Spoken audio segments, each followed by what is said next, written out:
The following program is intended for mature audiences.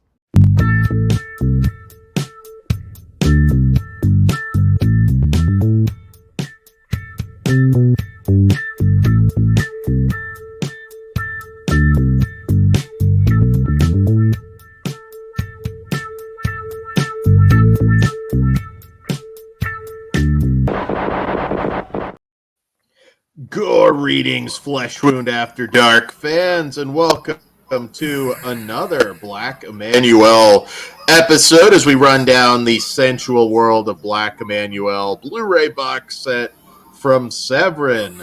So, on this episode, Emanuelle finds Jesus. Good thing, got to make up for fingering the girl in the bed in Emanuelle and the Last Cannibals. Of course, none of these movies are really connected, but this one especially. Somewhere in between, she found the Lord. So we'll get right into it. With Sister Emanuelle from 1977.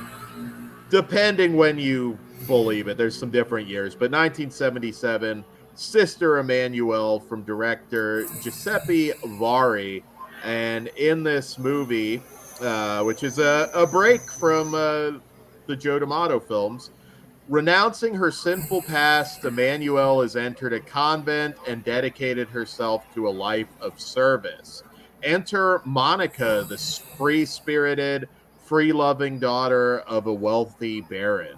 Emanuelle is charged with keeping Monica in line, but when the young girl's wild ways bring back memories of her own sensual past, Emanuelle begins questioning her own religious and sexual identity. Advances from an escaped killer played by her real-life husband, Gabriel Tinti, who is hiding in the convent to serve to complicate matters further. All right, Sister Emanuelle. So I should say before we get into the movie, this director was very known for spaghetti westerns under the Joseph Warren pseudonym. He did Django the Last Killer with George Eastman, Hole in the Forehead, Poker with Pistols with George Eastman and George Hilton.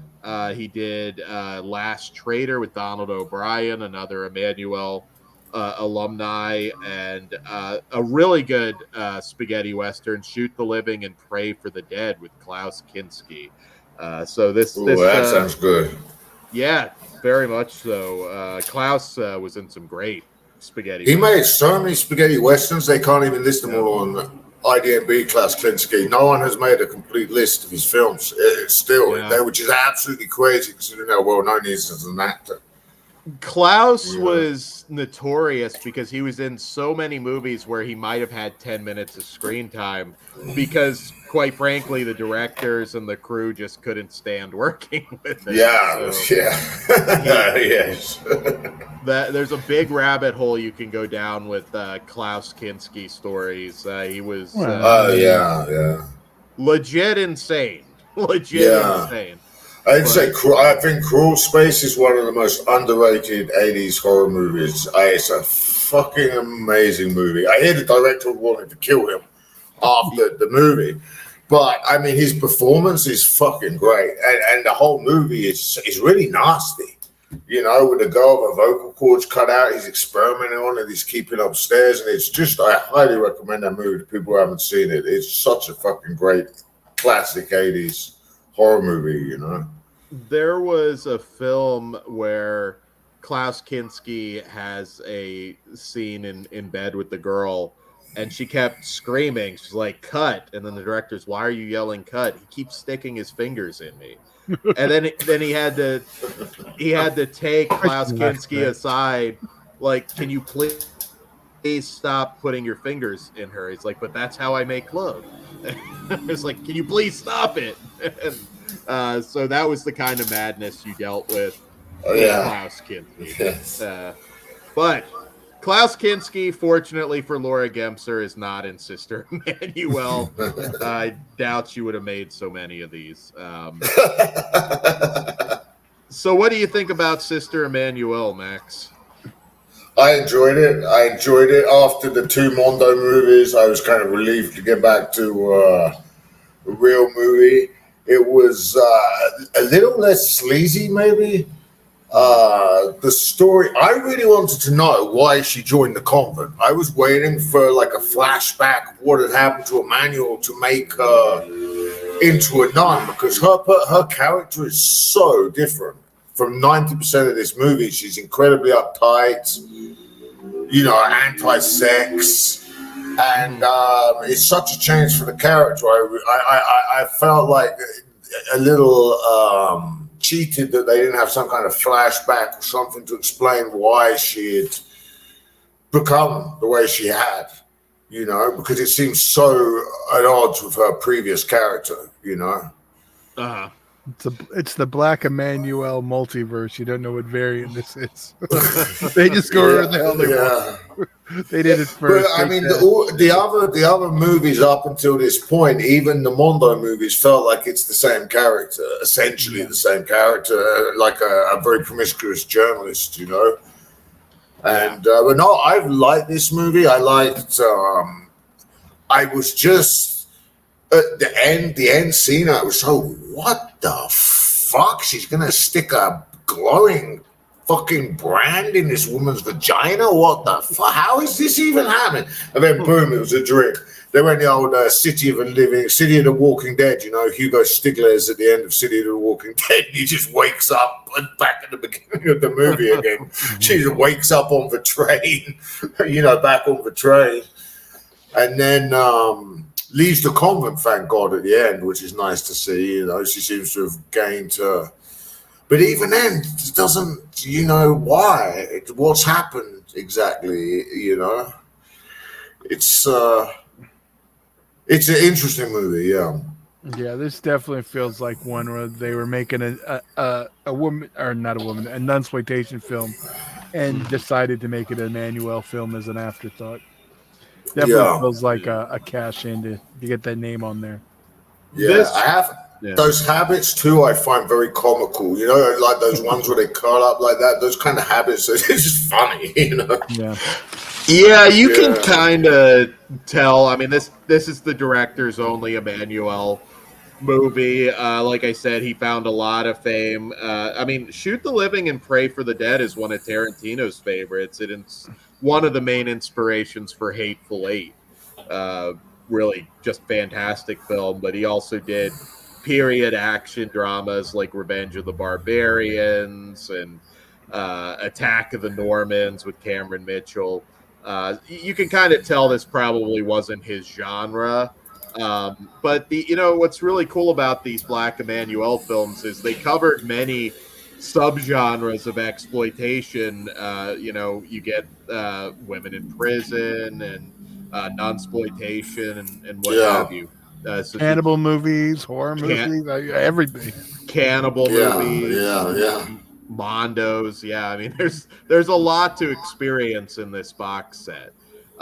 This is not my favorite Emanuelle film or nunsploitation film, for that matter. I do like the actress Monica Zanchi, who plays Monica in this film.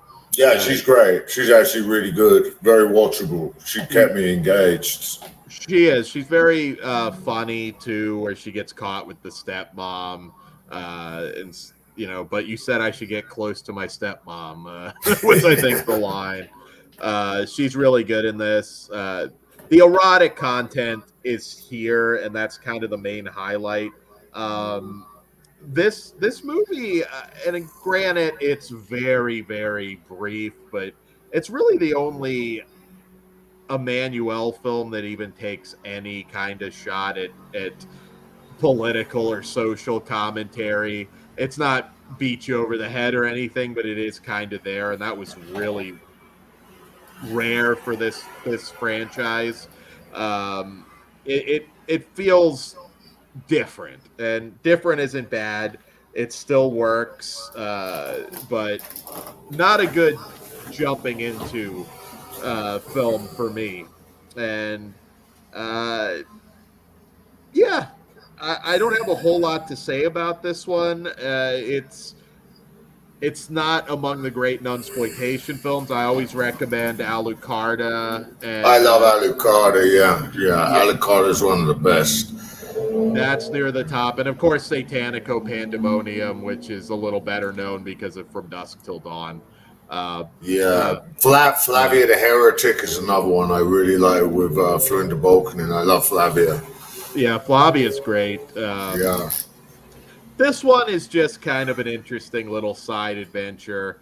Emanuelle finds God briefly and then gets back to her wicked ways. See, if this was like a full on, like truly an Emanuelle film, like they would have sent her on the case to go undercover as a nun. As a nun, yeah. I mean, yeah. Even if we would have got just that little bit at the beginning added on, it wouldn't explain her attitude, but at least it would like explain it to the people who are fans of the series. It's light. It's pretty light for a nunsploitation film. There's not problem. You're not getting the BDSM elements, the whippings, and the. It wasn't enough of an Emanuelle movie, and it wasn't enough of a nunsploitation movie. Yeah, but I mean, the fact that you have those elements in an Emanuelle, it's one of those where it's still. It's still watchable. It's very watchable. Yeah. It's very and it's beautiful locations, really great locations, and it's well shot. And there are a few funny moments, like the incontinent elderly nun who walks around going, "You're gonna die." What's it? She says, "You'll die." That's her catchword. We're all gonna die. And then the Mother Superior blames her for the pool of water on the floor. That's actually from Emanuelle, who's got out the shower. She blames the poor old nun on her incontinence. Yeah, the comedy works. You can kind of tell the director was sort of like, okay, I've got to check this box, check that box. Not his strong suit, but again, the highlight of this movie is not even Laura Gemser, because she doesn't have as much to do. It's really Monica Zanchi's film, and she's fantastic. So on the extras front for this one, we have an audio commentary from film scholar Lindsay Hallam, who talks a little bit about how different this movie really was compared to the other Emanuelle films, and talks a little bit about the director going back to the 1940s. This guy worked with Sergio Corbucci, Fellini. He had Fellini, of course. He had a very prestigious career. He also did a film, Who Killed the Prosecutor and Why, which is a really good Polizia film, and well worth going down his filmography as well. And this is kind of, I believe, actually, it's just the commentary on this one. And the trailer. Yeah, and the trailer, of course. She talks about Gabriele Tinti a little bit, there is a doc later on the set that we'll talk about on Gabriele Tinti, but she talks. He actually guested on the Andy Griffith Show at one point, which I'm gonna have to find that episode. Wow. Yeah, that is That's thing. just strange. That's so strange. Just random, and I was like, really? Because I didn't think he made any movies, Gabriele Tinti. He didn't make many movies outside of the Joe D'Amato movies. I mean, no, and I'll talk about that on a future episode because there is a doc on him. He was a very legit actor before he went into his B-movie period. But a lot of that stuff's unavailable. It's Italian dramas and prestige films. He was mostly a co-star in big Italian movies. He never quite made it as a leading man. But there is a very rare documentary, which I think you actually referenced on a previous episode, Max. It's the one where we I think it's the most recent interview with Laura Gamesner in that they have. 2016. Yeah, it's from 2016. and it's like a 50-minute doc, which we'll run down on a future episode, probably the next one, I believe, because he has a hell of a story to tell. I looked it up. It's actually looks like it's from season 8, episode 30, Mayberry RFD. So is that the one that they're transitioning into this other show? It might be, but there we go. That is the episode that has it from 1968. Okay, not too long before he starts to get it. Yeah, that's really cool. I've never seen it, and I'm gonna have to watch it now because I think that would be really interesting. So that's the only extra feature on this one. It's a really good audio commentary. So what do you guys rate Sister Emanuelle? I'm actually on a 3 on this one also. I mean, as we were on last week, yeah, I'm a 3. It's above average. It's like I said, it's watchable, but it just kind of a couple things I'd want more of to get a higher rating. Okay, I'll give it 3.5 because I enjoyed it a little more than the Mondo ones. I did a little better of a movie, so I'll give it a 3.5.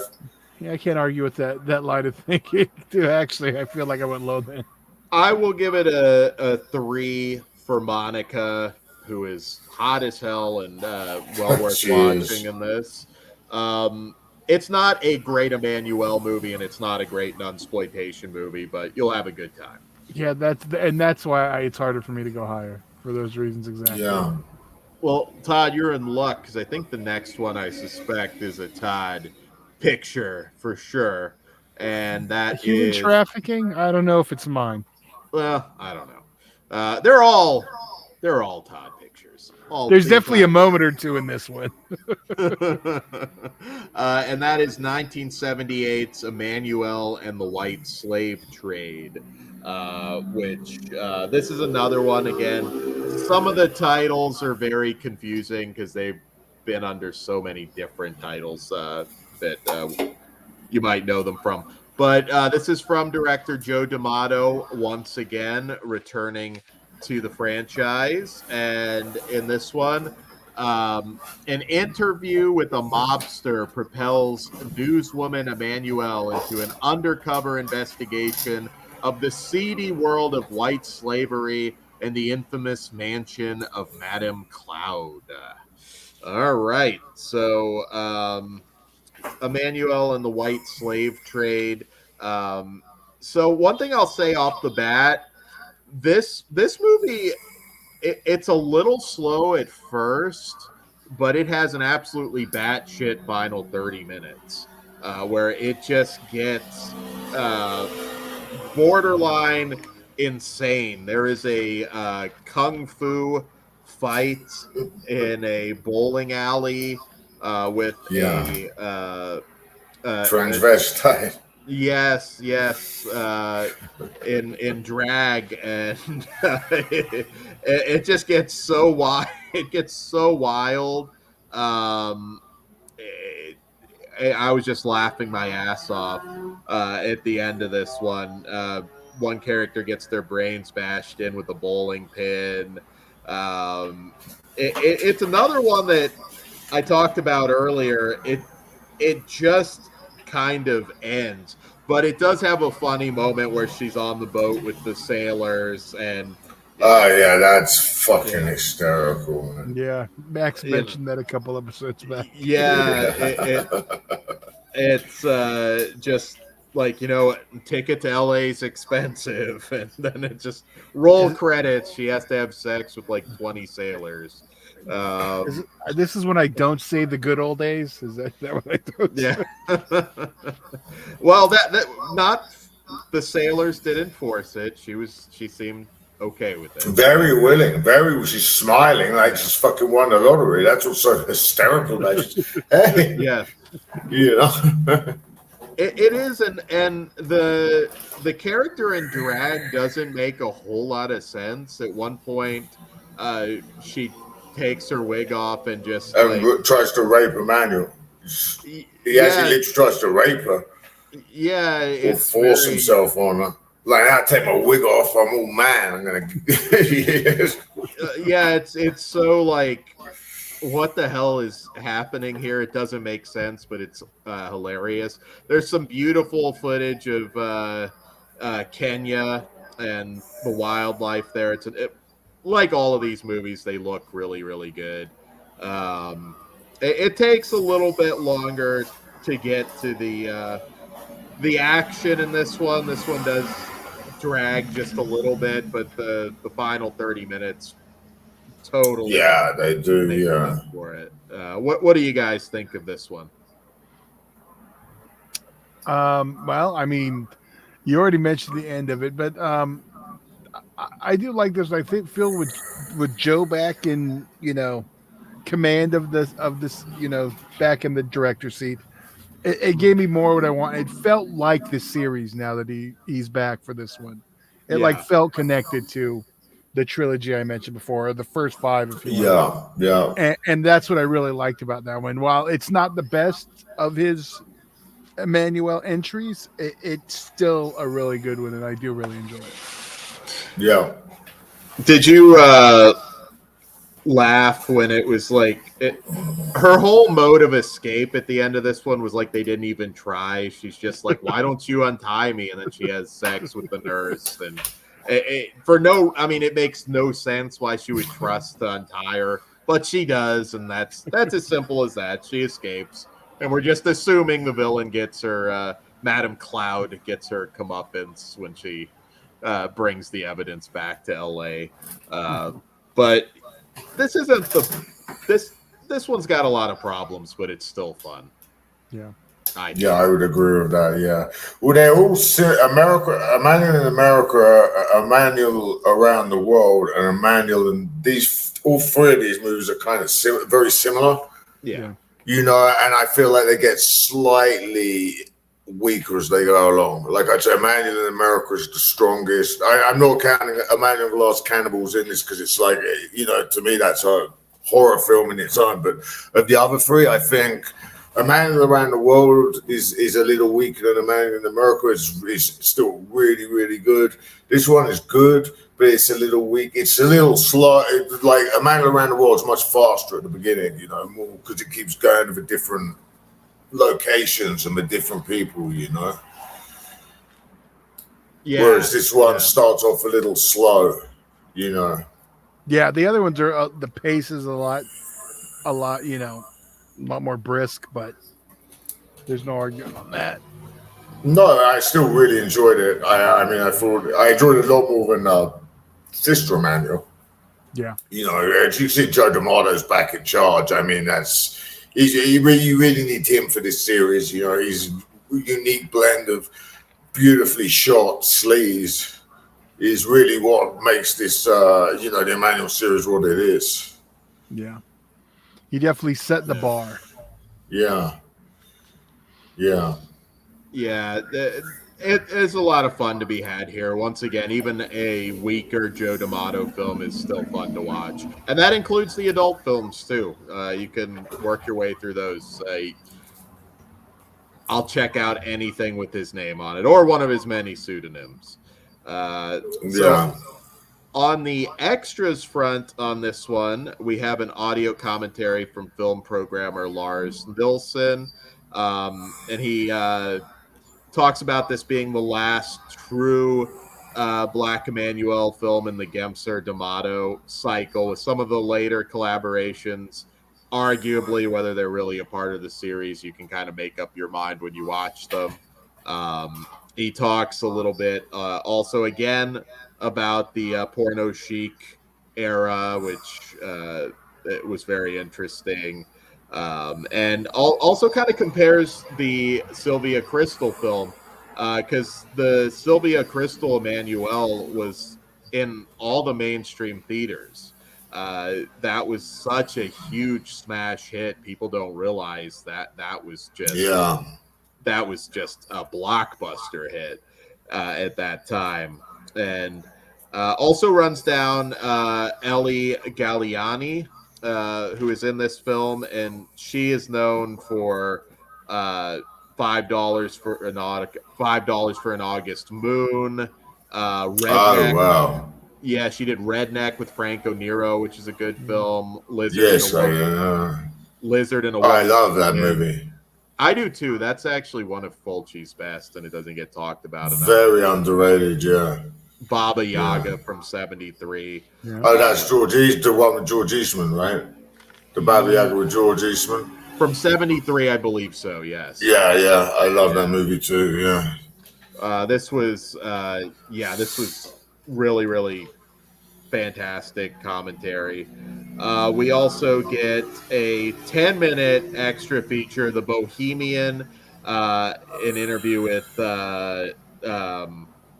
actor. I can never say his name right, but he's an icon. Valentino Valentini, who Close enough. plays Giorgio in this one, the mobster. Oh yeah, he's a very familiar face. Yeah.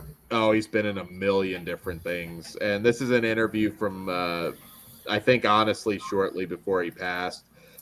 He talks a little bit because he's an Emanuelle veteran, and he also appeared in Emanuelle too with Sylvia Crystal, which he talks a little bit about her. He was good friends with Gabrielle Tinti. He saw him 3 days before he died back in 1991. So he has some cool stories. He also talks about the balloon scene where the balloon apparently crashed into some trees on set and trapped them, so they had to get rescued. Which I wasn't aware of, but really, really cool short interview. You could tell he wasn't in the greatest health when he shot it, but he still had great memory recall, which is really cool. The real highlight of this one, and to me it's even better than the movie itself, is a Gabrielle Tinti documentary from 2016 by director Riccardo Marchesini. It runs just under an hour, and this is all about Gabrielle Tinti's life. It talks about his romance with Anna Magnani, who you may not have heard that name, but she was a legit icon of Italian cinema. She was much older than him. She goes way, way back. And they talk a little bit about that. His humble beginnings, which I won't run that all down. You should, if even if you're not an extras feature kind of person and you just watch the films, make an exception for this doc because it's very informative. Kind of sad in some ways. You can tell Laura Gemser still very much loves the guy. She took care of his mom, who I believe lived, if I'm not mistaken, till 2010. She was obviously very, very old, and basically took care of her. Wow. So yeah, it's kind of like a love story. They talk about some of the films he did going back to his small village, and how his friends perceived him making it as a big actor, even though once again he was in huge Italian movies, but it was always kind of the co-star. A lot of people forget he was in Flight of the Phoenix, the Robert Aldrich film, which was a big deal, and that of course got remade about a decade ago or so. And yeah, it's kind of a very personal doc. I almost wished it was a little bit longer, but you really get an idea of Gabrielle Tinti, the man, which I thought was quite cool. So don't sleep on this one. Laura Gemser looks beautiful still. I've heard really good things about this documentary. I've been wanting to see it for a while, actually. Yeah, it's so good, and I like hearing. Obviously, I'm not as familiar with, I mean, they're going back, I think, to the 40s and beyond with the Anna Magnani stuff. I'm not as familiar with that era of Italian cinema, but I like learning about it. So, yeah, I really enjoyed this doc quite a bit. And Gabrielle Tinti left a hell of a legacy. We might know him more for his Laura Gemser run. They were kind of attached at the hip, obviously. For a time, if you cast one, you were casting them both. They were kind of a package deal. And yeah, absolutely. Watch this. It's one of the best extra features on the set and highly recommended. So, yeah. So, what do we rate Emanuelle and the White Slave Trade? I'm back and forth on this one. I'm going to go with the higher number. I'm going to give it the 4. I was back and forth 3.5 and 4, but it is a step down. But I think I gave The last Around 30. the World.